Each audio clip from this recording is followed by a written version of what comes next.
পশ্চিমবঙ্গে আয়ুষ্মান ভারত প্রকল্পের আনুষ্ঠানিক শুরু। আজকের এই বিশ্লেষণে আমরা এর খুঁটিনাটি জেনে নেব।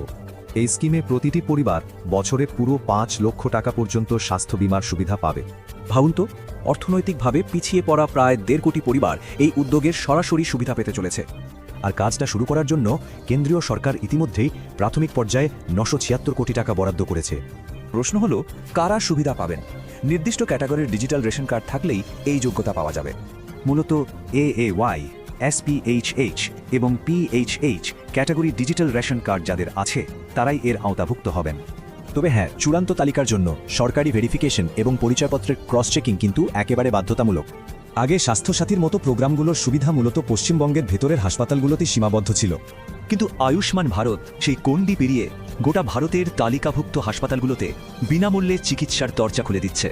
এটা ভীষণ জরুরি, কারণ উন্নত এবং বিশেষ চিকিৎসার জন্য অনেককেই রাজ্যের বাইরে যেতে হয়। এখন CMC ভেলোর, শঙ্কর নেত্রালয় বা টাটা ক্যান্সার সেন্টারের মতো নামিদামি জায়গায় সহজেই পরিষেবা মিলবে। এবার দেখা যাক কি কি রোগ কভার হচ্ছে। বিভিন্ন জটিল রোগ, বড় সার্জারি সবই এর অন্তর্ভুক্ত। যেমন ধরুন হার্টের অপারেশন, কিডনির চিকিৎসা, ক্যান্সারের যত্ন কিংবা জটিল নিউরোসার্জারির মতো বড় পদ্ধতিগুলো।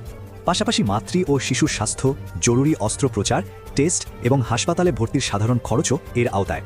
ভবিষ্যতে ভিন রাজ্যে চিকিৎসার এই সুবিধা প্রান্তিক পরিবারগুলোর স্বাস্থ্য সুরক্ষায় ঠিক কতটা বৈপ্লবী পরিবর্তন আনবে সেটাই দেখার।